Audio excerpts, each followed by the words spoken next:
Merci beaucoup. Écoutez, mon intervention va être brève parce qu'en matière d'expérimentation, ce sera très rapide. En revanche, en matière d'éthique, ça va être difficile. Donc, c'est une intervention brève et longue à la fois. Comme c'est un sujet particulièrement délicat, je voudrais tout de suite vous dire que j'ai eu plusieurs entretiens, des lectures, car il est important de réfléchir à plusieurs sur un sujet aussi difficile. C'est donc avec Hervé Schneeves que j'ai discuté de la position du comité éthique de l'INSERM qu'il dirige, et d'autre part, le comité d'éthique a fait plusieurs notes. Vous retrouverez cela facilement, ainsi que les autres papiers de référence sur Internet. J'ai discuté avec Anne Courrèges, qui dirige l'agence de biomédecine et qui a produit un rapport 2015 qui est particulièrement intéressant et qui donne des chiffres concernant les embryons qui peuvent être utilisés à l'heure actuelle pour un certain type de recherche.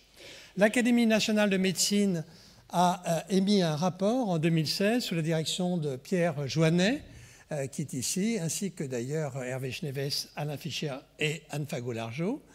Alain Fischer de l'Institut Imagine, qui réellement a initié la thérapie génique avec l'Institut Imagine depuis plus de 15 ans. Anne Fagot-Largeau, qui dirige ici dans notre académie le comité Sciences, Éthique et Société. Bruno Sato, qui est un jésuite au centre éthique Sèvres. Et enfin, j'ai lu, en tout cas parcouru, les 250 pages de Human Genome Editing, Science, Ethics and Governance, qui a été mis tout récemment disponible pour ceux qui s'intéressent à ces sujets. Alors, édition du génome humain, réécriture, ingénierie du génome. Chaque comité d'éthique termine par un petit addendum sur comment pourrait-on parler d'édition du génome. Je vais parler d'édition du génome car finalement c'est plus rapide et plus simple. Et je vais vous parler de CRISPR-Cas9. Toutefois, il faut bien savoir que d'autres techniques comme ceci a été indiqué ont été utilisées, mais fondamentalement c'est réellement une édition, une réécriture ciblée du génome humain. Et donc, même si les techniques antérieures sont largement supplantées à l'heure actuelle par CRISPR-Cas9, elles sont quand même intéressantes à regarder pour voir ce qui a été fait. Le point le plus intéressant, c'est que pour la première fois dans notre vie, c'est quand même fondamental, aujourd'hui, on peut corriger directement et durablement notre génome. Ça, c'est quelque chose d'inouï. Et en plus, ce génome corrigé peut être régulé de façon physiologique parce que la transformation qui est faite, addition, délétion, mutation, etc., est faite à un endroit précis, dans un environnement qui est l'environnement du gène normal, et donc il va être régulé dans les meilleures conditions possibles. Un premier point sur lequel je ne vais pas insister longtemps, mais tout de même intéressant à revoir, c'est le traitement de maladies par ciblage de cellules somatiques. Alors, ce point sera traité rapidement parce qu'il n'y a pas de discussion réellement éthique. Ce sera lorsque nous aborderons la question de thérapie germinale que se posent réellement les questions éthiques, qui est le sujet de notre après-midi. En effet, le ciblage des cellules germinales pose plusieurs problèmes. D'abord, un problème qui tient à notre législation et dont on reparlera, qui est la question des recherches fondamentales que l'on peut faire sur le développement précoce de l'embryon humain sans visée reproductive, donc des recherches in vitro pour mieux comprendre la biologie de l'embryon humain. D'autre part, la grande question, c'est les modifications du génome transmises à la descendance. Nous verrons cela dans quelles circonstances ceci a été discuté. Et enfin, et je ne l'aborderai pas vraiment, c'est l'utilisation à des fins non thérapeutiques, c'est-à-dire l'amélioration, je ne parle pas de transhumanisme, mais l'amélioration que l'on pourrait faire avec une thérapie germinale chez certains. Alors, le débat éthique n'est pas nouveau, ça c'est clair. Le statut de l'embryon, ça remonte à Hippocrate, Aristote, etc. Donc on ne va pas discuter de cela parce que d'abord, 1, je ne suis pas philosophe, 2, je suis donc tout à fait incompétent, et que 3, ce n'est pas le sujet réellement. Le sujet, c'est de placer la thérapie germinale aujourd'hui dans un contexte d'éthique médicale.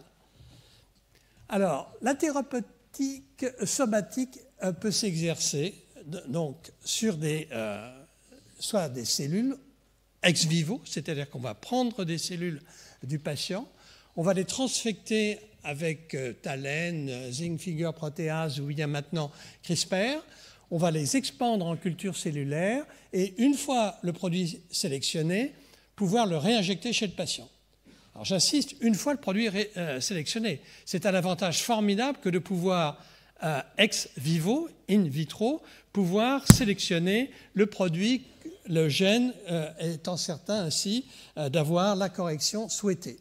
Et ceci peut se faire et se fait à l'heure actuelle dans un grand nombre d'études. Elles sont à l'heure actuelle au minimum une dizaine, dans des hémopathies bénignes comme la bêta-thalassémie ou la drépanocytose, qui sont des maladies sanguines graves et qui touchent une partie non négligeable de la population, notamment méditerranéenne. Les hémopathies malignes, les premiers cas de bébés, entre guillemets, guéris avec des leucémies aiguës lymphoblastiques redoutables sont publiés. Une preuve de concept a été publiée aussi pour la protection par l'inactivation du récepteur du sida sur les cellules T sur les lymphocytes T par inactivation donc du récepteur CCR5. Et enfin et surtout d'ailleurs, l'immunothérapie anticancéreuse. Et d'ailleurs, la semaine dernière, il y a 15 jours, nous avons une séance tout à fait passionnante sur la modification des cellules T pour pouvoir les rendre ciblées sur les cellules cancéreuses en leur permettant de les reconnaître avec des récepteurs modifiés, chimériques, chimeric antigen receptor, et ces récepteurs et cette interaction, je veux dire, entre les cellules T ainsi modifiées et les cellules cancéreuses peut aboutir à une destruction des cellules, surtout si on inactive en plus des processus de régulation du système immunitaire en inactivant un certain nombre, ou un ou deux éventuellement, gènes impliqués dans ce mécanisme. Et ceci est en route avec CRISPR en Chine sur des cancers pulmonaires non à petites cellules, et prévu aussi une étude dans le cancer vésical, etc. Alors j'insiste là-dessus parce que c'est là, réellement, pour nous, aujourd'hui, que se trouve en pratique le progrès le plus évident. D'autant plus qu'avec l'ingénierie génétique, on devrait être capable de pouvoir produire par CRISPR des cellules T ainsi tueuses de cancer qui soient universelles. C'est-à-dire que si on inactive en plus les antigènes de groupe HLA1, on peut avoir à ce moment-là des cellules qui puissent être utilisées, quel que soit, je dirais, l'individu à traiter. Donc des cellules en quelque sorte T bricolées, universelles pour le traitement anticancéreux. Alors cette thérapie génique somatique in vitro peut se concevoir aussi maintenant en thérapie somatique in vivo. Alors je le dis tout de suite, il n'y a pas encore eu, à ma connaissance, mais ça bouge très rapidement, je dirais d'études ou d'essais chez le patient. Mais on peut imaginer que sur des cellules relativement simples à attaquer par injection intraveineuse, comme des cellules hépatiques ou bien des injections locales, rétiniennes ou musculaires, on puisse traiter des affections génétiques graves, l'hémophilie B, les dystrophies rétiniennes comme l'amorose de Leber ou les myopathies comme la myopathie de Duchenne.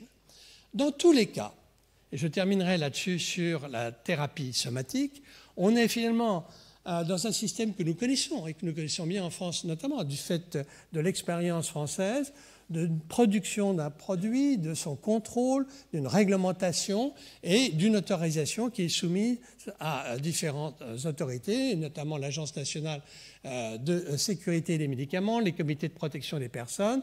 Finalement, le jour où CRISPR arrive, et c'est aujourd'hui pour la France et pour les autres pays, ceci ne change guère les choses. Les processus proposés de contrôle sont similaires à ceux qui sont à l'heure actuelle en œuvre pour la thérapie génique. Alors, bien entendu, il faudra regarder à moyen long terme les résultats, voir s'il n'y a pas, je dirais, de mutations, mais on devrait pouvoir les éliminer avant avec la possibilité de contrôler les produits, de mutations en dehors de la cible ou de mutations indésirables. Et il sera intéressant de regarder, je dirais, l'avantage que peut représenter ce type de thérapie génique avec ciblage du génome par rapport à la thérapie génique, entre guillemets, conventionnelle, avec les lentivirus qui a été pratiquée jusqu'à présent. Alors maintenant, nous rentrons dans le vif du sujet, qui est les applications potentielles de cette technologie chez l'embryon, avec deux choses que je voudrais bien séparer, à mon avis.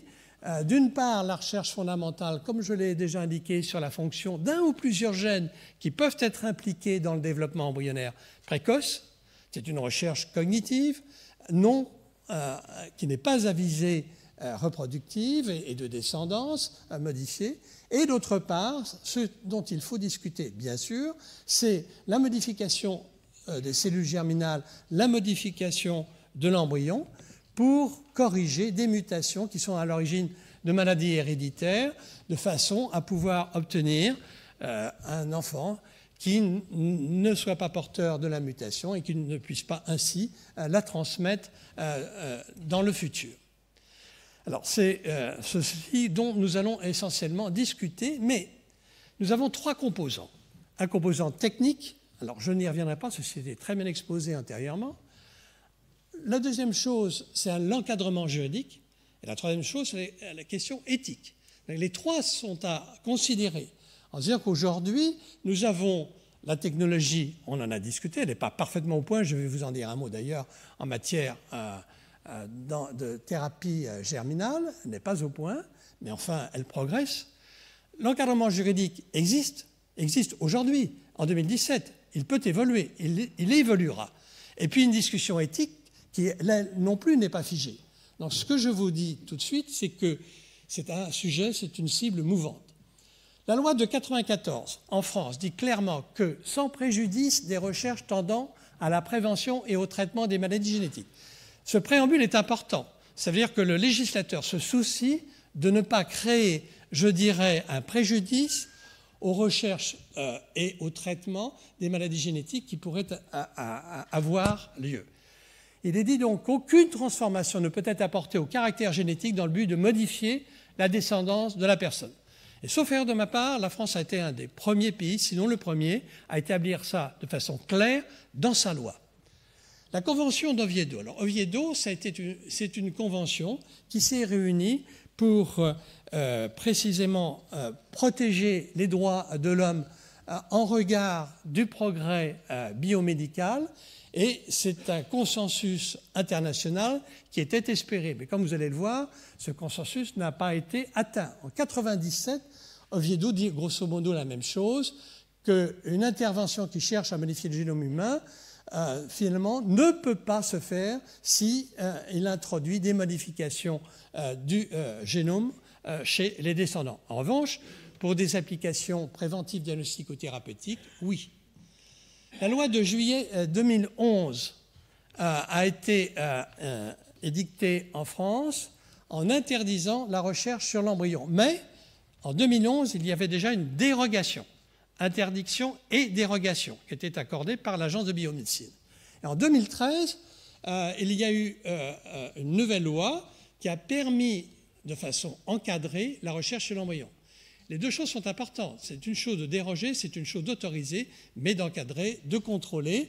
Et la recherche en 2013 sur l'embryon humain en France est possible à partir d'embryons conçus in vitro, dans le cas d'une assistance médicale à la procréation, et qui ne font plus l'objet d'un projet parental. Mais en même temps, si vous revenez en haut, 1994, pas de possibilité de travailler sur un embryon dans la mesure où il peut y avoir une technologie qui introduise une modification des caractères génomiques.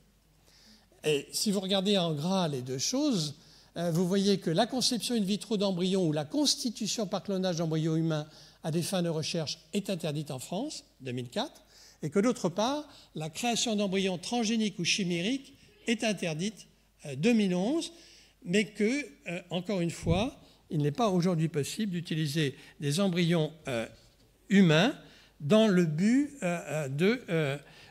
d'étudier, je dirais, l'effet d'une modification génomique lors de l'embryogénèse précoce. Alors, les embryons issus de fécondation in vitro sont des embryons surnuméraires qui ne font pas l'objet d'un projet parental, ils sont transférables.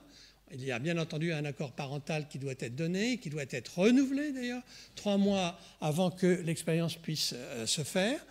Les embryons issus de FIV, mais qui ne sont pas transférables du fait d'anomalies génétiques ou chromosomiques, sont obligatoirement détruits, mais ils peuvent être utilisés pour des recherches sur l'embryon.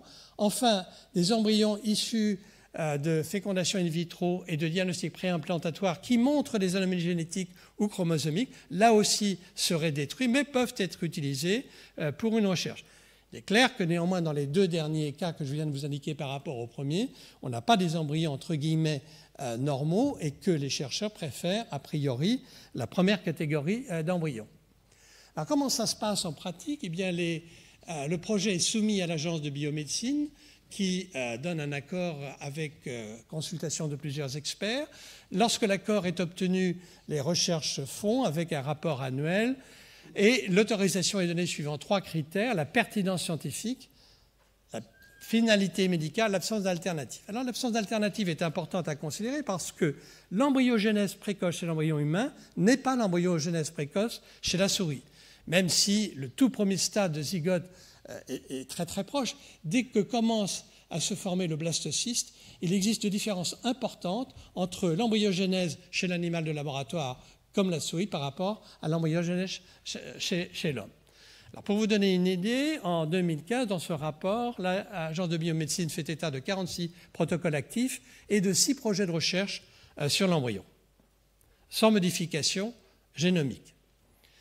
Alors, les recherches fondamentales à visée non reproductive sur les cellules germinales et le développement précoce de l'embryon humain peuvent se faire soit en modifiant par CRISPR les gamètes, soit en injectant directement le gène modifié CRISPR chez l'embryon au stade de zygote.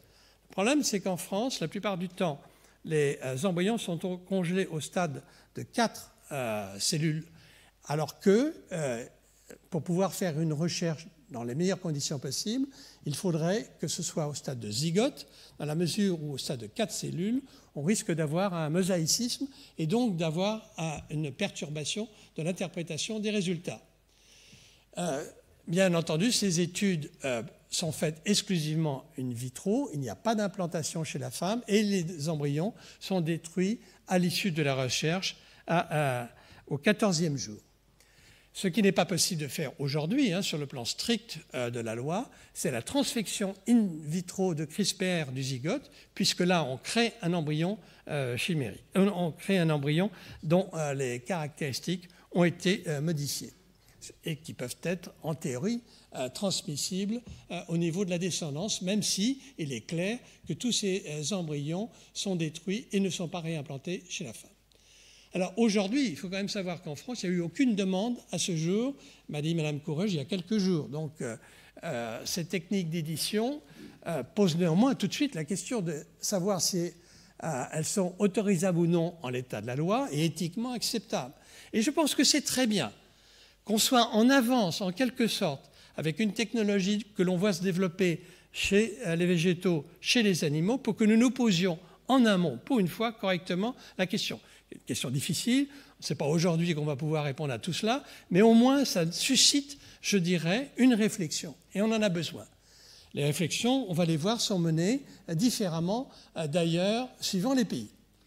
En mai 2015, vous avez sûrement été frappé comme moi, même ne prévoyant pas en 2015 d'arriver ici en 2017 à vous parler de ces choses-là, du gene editing chez des zygotes triponucléaires, une équipe chinoise qui rapporte cela dans un journal, à vrai dire, pas très connu, Protein Cell, mais qui est une étude extrêmement importante parce qu'elle a secoué la communauté.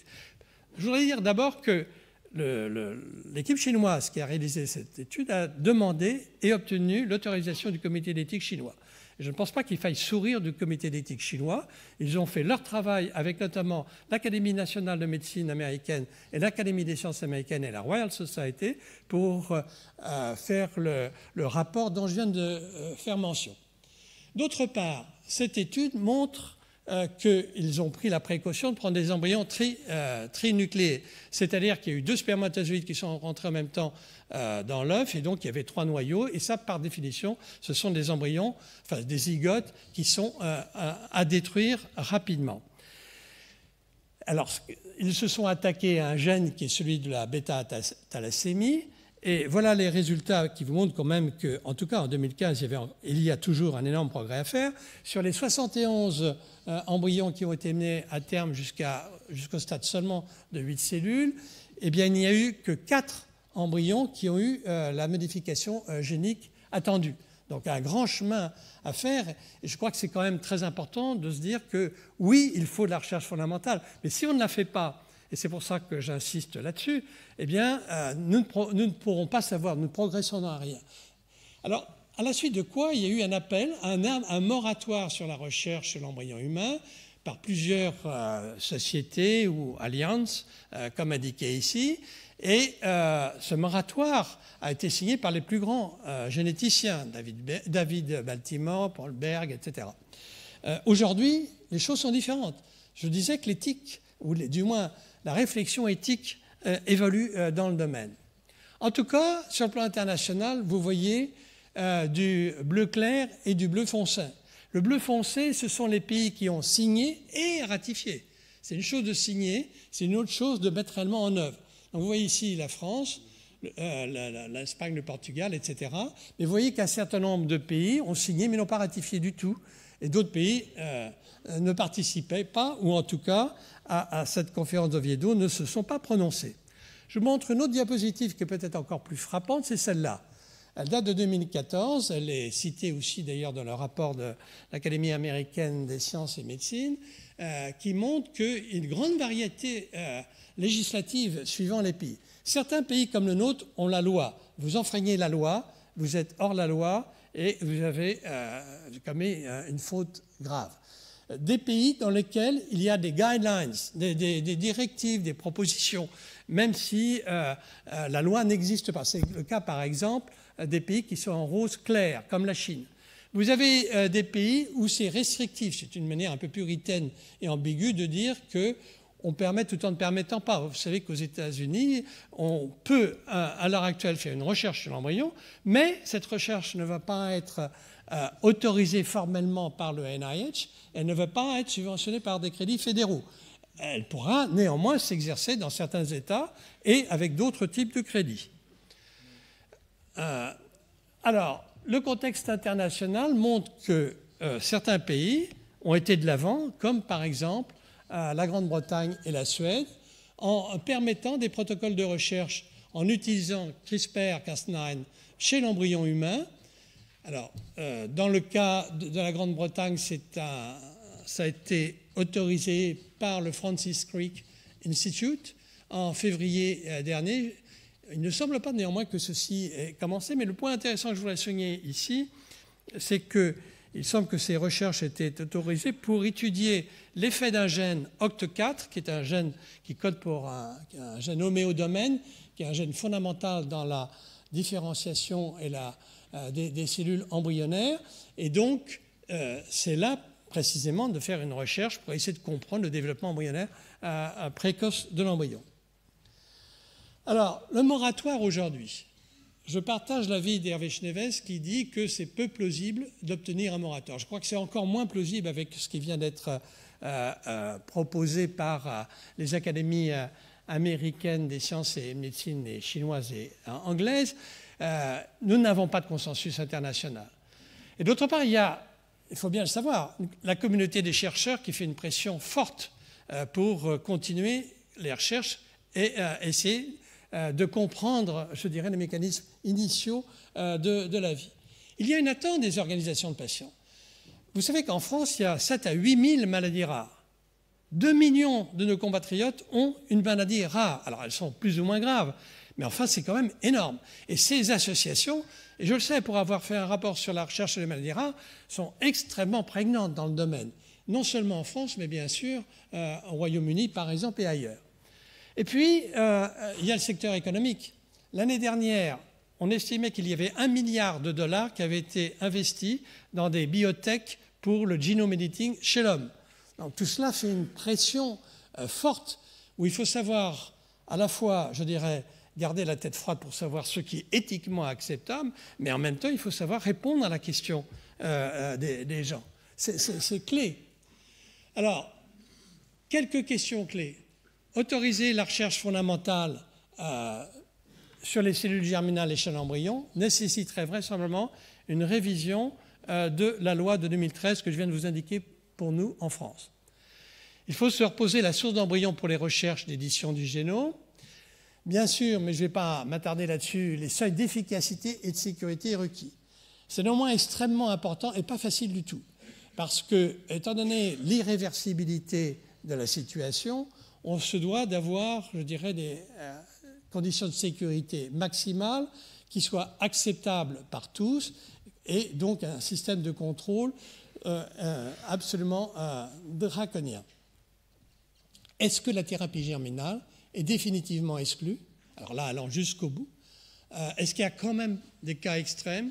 Là, c'est une question éthique qui peut être discutée. Ce qu'on sait qu'aujourd'hui, c'est que c'est vrai qu'il y a une transmission obligatoire d'une affection génétique si 2 parents sont porteurs d'une mutation d'un gène dominant ou si les 2 parents sont homozygotes pour une maladie récessive. La mucoviscidose n'est pas si rare que cela, hein, c'est 1 sur 4000 à peu près. Et donc, la probabilité d'avoir 2 parents homozygotes existe. Alors, il y a certes des alternatives, mais ce sont les alternatives qui vont affaire au don de gamètes ou à la création d'un ovocyte à partir de donneurs. Les échecs répétés du diagnostic préimplantatoire existent, notamment, et en plus, il y a des mutations impliquant un gène de fertilité masculine qui peut poser problème pour une fertilisation in vitro. Et donc, il y a là une question éthique qui se pose dans ces cas extrêmes, dans ces cas limites que je viens de vous indiquer. Alors, je ne vais peut-être pas rentrer dans le détail, compte tenu du temps, Madame la secrétaire perpétuelle, mais quand même, sachez que l'état des réflexions en France se fait au niveau de l'INSERM, avec le rapport du comité d'éthique de février 2016 que vous pourrez regarder. Encourager une recherche dont l'objectif est d'évaluer l'efficacité, l'innocuité de cette technologie dans les modèles expérimentaux. Je pense que l'un des points intéressants qui est souligné, entre autres, c'est, et ça a été dit à l'instant, quelque part, est-ce que nous vivons avec l'idée d'un génome fixe qui n'aurait pas évolué avec le temps, finalement d'une nature en quelque sorte immuable? Ce n'est pas le cas. Comme a été indiqué tout à l'heure, il y a des mutations spontanées. Elles sont beaucoup moins fréquentes et en tout cas beaucoup moins bénéfiques que celles que l'on peut programmer. Mais enfin, de temps en temps, on entend des arguments sur le fait qu'on ne bouge pas ce qui a été créé. Donc, je crois qu'il faut se poser la question. C'est une question philosophique, évidemment. Le rapport de l'Académie de médecine rappelle clairement qu'aucune des techniques actuellement disponibles ne pourrait être utilisée pour modifier le génome des cellules germinales pour conduire à la naissance d'un enfant. Ce serait d'une irresponsabilité folle, c'est vrai, mais les autres le disent aussi, hein. Nous ne sommes pas les seuls, simplement nous, c'est dans la loi en plus. Et d'autre part, ce que dit l'Académie de médecine, c'est que finalement, on ne devrait pas empêcher les recherches fondamentales et précliniques sur lesquelles je me suis un peu étendu, mais ça me semble un point pratique important. Alors, la discussion est en cours en France avec le Comité consultatif national d'éthique et puis aussi l'OPEX qui a déjà procédé à des auditions. Alors, je terminerai pratiquement en disant que les aspects sociétaux sont fondamentaux. On ne peut pas aller très très loin dans la discussion, mais vous voyez bien tout le débat financier, la propriété intellectuelle, l'enjeu commercial gigantesque qu'il y a là. Les applications chez l'homme avec la question des modifications de la lignée germinale. Alors, moi j'ai lu un jour un interview de Jennifer Doudna dans je ne sais quel journal qui dit « Moi, quand je prends le taxi et que je demande au taxi qu'est-ce que c'est que CRISPR-Cas9, j'ai à peu près 50% des chauffeurs de taxi qui me disent « oui, je sais à peu près de quoi il s'agit ». Alors en France, il y a une étude qui a été faite, on est au mieux à 9%. Mais si on continue l'interrogatoire chez le chauffeur de taxi, il vous dira que autant il est d'accord pour modifier, je dirais, les cellules somatiques, il ne vous dira peut-être pas comme ça, mais il vous dira d'accord. En revanche, dès qu'on va parler de thérapie germinale, évidemment, là, il y a un braquage complet. L'information est absolument indispensable. Il y en a très peu. Je pense que les débats ne peuvent pas se faire sans une information au préalable. C'est une information difficile. On a passé presque toute une après-midi pour cela. Je pense que c'est absolument essentiel et qu'il faut comprendre ce qui est habituellement le cas en médecine. Bien sûr, avantages, risques, bénéfices. Le problème, c'est que les risques et bénéfices doivent s'évaluer non pas uniquement sur la personne qui va recevoir la thérapie, qui d'ailleurs ne l'a pas demandé au passage, mais sur sa descendance, qui ne l'a pas demandé d'ailleurs non plus. Et donc, on doit tenir compte, évidemment, des réflexions sur le plan éthique, philosophique, religieuse. Il y a une variabilité impressionnante d'opinions en fonction des religions sur ces questions-là. Et puis, c'est important, je crois, d'avoir nous-mêmes quand même un minimum de consensus au niveau international, même si on n'arrive pas à faire un moratoire ou des choses comme ça, parce que sinon nous verrons des cliniques dévoyées. Rappelez-vous le clonage thérapeutique, rappelez-vous l'expérience de Wang en Corée. Donc c'est ce qu'il faut éviter, car ces techniques-là sont quand même relativement faciles d'accès. Il y a des kits CRISPR, il y a des bricoleurs qui attendent quelque chose. Si nous ne faisons rien, nous les laisserons œuvrer. Je terminerai tout simplement en disant quand même que le rapport de nos collègues américains, chinois et anglais va assez loin dans la permissivité, entre guillemets, je dis bien permissivité. Je prends des mots, alors des mots enlevés de leur contexte, vous allez dire que c'est pas bien, mais quand même, caution does not mean prohibition. On parle de genome editing pour la transmission donc héréditaire de traits. Research trials might be permitted, but only. Heureusement qu'il y a but only after much more research. Permit clinical research trials only for compelling purposes. Alors, qui va définir les compelling purposes? Alors, il y a beaucoup à dire. Or treating or preventive serious diseases or disabilities. Là, on élargit un peu. And only if there is a stringent oversight system able to limit users to specified areas. C'est-à-dire que, de toute façon, bien sûr, il faut une surveillance extrêmement rigoureuse. Voilà ce que je voulais vous dire. Je ne suis pas réellement très à l'aise et j'ai demandé justement s'il y a des questions qui me perturbent à Alain Fischer, Pierre Jouannet, Anne Fagot et à Hervé Schneves de m'aider à répondre aux questions. Merci.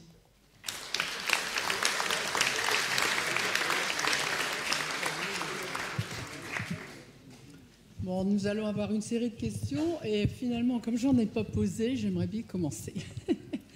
Donc Pierre, moi je voudrais poser la question finalement, à quoi en a-t-on des connaissances sur le nombre de off-targets et aussi sur les mutations compensatoires? Parce que finalement, c'est le gros problème, ça. Le gros problème, il est là. On veut corriger un gène, mais on va faire une mutation ailleurs. Ou on va corriger un gène, et on ne s'est pas rendu compte avant, mais on va avoir une mutation compensatoire qui est encore plus délétère que la mutation qu'on était en train de corriger. Est-ce qu'on va avancer là-dedans et comment on peut avancer dans ce genre de problématique, quoi? C'est le cœur du sujet, non? C'est absolument essentiel, absolument essentiel. Alors on peut répondre, c'est pas moi qui vais pouvoir répondre de façon précise. Je vais répondre de façon précise uniquement sur l'article de Liang, parce que lui, il a regardé effectivement le nombre de off-targets, de mutations et de mosaïcisme. Les trois sont considérables. Il a été surpris, notamment parce qu'il y a eu dans les réappariements un réappariement inattendu d'un gène dont la structure est relativement proche du gène de la bêta-globine, à l'endroit même où se tient la mutation. Donc il y a eu des faux réappariements qui n'avaient pas été prévus par l'algorithme qui a été utilisé. Alors, sur le plan, donc ça veut dire à chaque fois, il peut y avoir un problème de ce type-là. Ceci dit, quand on fait la thérapie somatique in vitro, là, on peut mieux répondre à cette question. Ce qu'on peut dire, c'est que l'efficacité du CRISPR est sans comparaison avec ce que l'on peut avoir, même avec les autres techniques comme TALEN, les zinc finger nucléases ou les méganucléases. Sur le nombre de mutations off-target ou on-target, d'ailleurs, on oublie tout cela, mais là, je ne peux pas honnêtement répondre. Non, parce que je me souviens que Jennifer Doudna disait que la Cas9 était extrêmement efficace. Oui. Donc elle peut aller, si on en a mis un tout petit peu trop. Alors il y a en plus une recherche. Alain a envie de dire quelque Pardon, chose. Justement, Alain, merci. Oui, je ne suis pas un expert strict de cette affaire, mais il y a une évolution de la technologie. On en est au 2.0, 3.0, 5.0, d'autres enzymes que CRISPR-Cas9 qui agissent de façon un peu plus sélective et qui permettront sans doute progressivement, je ne dirais pas d'annihiler le risque de off-targets, voire de on-targets, mais de le réduire à, entre guillemets, quelque chose d'acceptable en médecine en termes de bénéfices-risques, en me plaçant dans la thérapie génique somatique. Je ne parle pas de l'embryon. Donc en fait, il faut à chaque fois reséquencer tout le génome. Mais ce qui est faisable pour l'ex vivo. Il faut réaliser que le zygote est différent. C'est-à-dire qu'on a une terra incognita sur le zygote qui fait que vous savez que lorsqu'on coupe l'ADN, que ce soit Cas9 ou que ce soit CPF1 et d'autres enzymes plus précises, on a des systèmes de réparation qui vont se mettre en œuvre. Il y a des systèmes de réparation peu fiables, les NHEJ, et puis des systèmes de réparation fiables. Au stade zygote, dans l'état actuel des connaissances, le système fiable, c'est-à-dire HR, est inactivé. Nous ne savons pas pourquoi il est inactivé. Il est inactivé jusqu'à J2 chez l'embryon humain. Donc, au stade zygote où se ferait le travail ou le ciblage avec CRISPR-Cas9, le système de réparation fiable n'est pas encore en place. Et ça serait le système de réparation peu fiable, donc celui qui fait des indels ou des délétions, qui serait à l'œuvre. Donc aujourd'hui, l'étape nécessaire, c'est une étape d'analyse et de compréhension des événements de préservation, d'effacement des marques épigénétiques et de réapparition des marques épigénétiques, de compréhension des événements de modulation du génome chez le zygote qui sont nécessaires.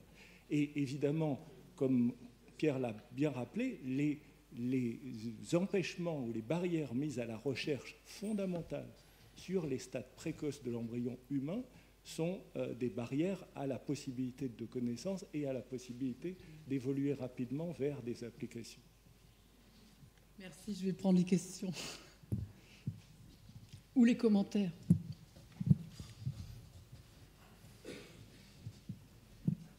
Là-bas, il y a une question. Puis, d'accord. Bonjour. On a rigolé un peu du chauffeur de taxi, mais moi, je voulais savoir si vous aviez des idées ou des moyens, etc., pour, par exemple, Internet aujourd'hui, pour justement démocratiser et vulgariser, pour que les gens puissent comprendre et savoir ce que c'est CRISPR-Cas9. Parce que plutôt que d'en discuter entre nous, peut-être essayer de, je sais pas, avec l'idée qu'il y avait le monsieur tout à l'heure, la campagne présidentielle, ou je sais pas, essayer de monter ces idées qui sont, pour moi, très importantes en tant que jeune scientifique. Vous avez tout à fait raison. Je crois que tous les médias sont importants dans ce cas-là. Je crois qu'à la fois l'écrit, la radio et surtout la télévision qui permet quand même de mieux visualiser les choses. Et vous savez que la télévision, sur le plan des informations scientifiques en France, c'est une télévision qui est relativement faible comparée à certains autres pays. C'est dommage. Voilà. Ceci dit, je crois qu'une réunion comme celle-ci est importante parce qu'elle attire l'attention. Et donc, on est nombreux. Voilà, essayons d'avoir un effet multiplicateur d'une certaine manière. Je ne peux pas me dire beaucoup plus. Est-ce qu'il y a des médias ici aujourd'hui? Non, mais c'est une séance publique. Mais oui, mais normalement, il y avait des... Il y a l'AFP, je crois. Ici. L'AFP. Manifestez-vous, dites que vous êtes là. Elle est là. Ok, une question. Oui. Alors moi, tout d'abord, merci à vous tous, les académiciens. Merci. 2 questions. Une dame là-bas, vous. L'une, est-ce que on commence dès maintenant. Est-ce que c'est mis en application, CRIPS, pour justement soigner les maladies génétiques comme la mucoviscidose, etc. Est-ce que c'est déjà utilisé? Je voudrais savoir. Deuxième chose, j'ai lu pas mal de choses, moi, sur, si vous voulez, les lois. Il semblerait qu'en Chine, il n'y ait aucune loi qui interdise quoi que ce soit. Est-ce que c'est vrai? Dans tout le monde, sauf la Chine, il y a des lois très strictes. Sauf en Chine, est-ce que c'est vrai? Merci. Alors, pour les 2 points, premièrement, pour la maladie, pour les myopathies, la maladie de Duchenne, il y a des expériences qui ont été réalisées chez la souris qui sont encourageantes. Je ne peux pas aller plus loin, pas chez l'homme, à ma connaissance. Et deuxièmement, pour ce qui est de la Chine, j'ai fait remarquer que c'était quelquefois un peu rapide que de brocarder l'éthique chinoise. Je crois que ce n'est pas juste. Pour avoir regardé de près ce qu'il en est, je fais référence à un article américain dans lequel il disait qu'il y a une profonde division entre l'Est et l'Ouest et une réplique correcte de la part des collègues chinois montrant tout ce qu'il y avait de mis en place. Et ce qui est vrai pour la Chine est vrai pour la Corée et le Japon aussi.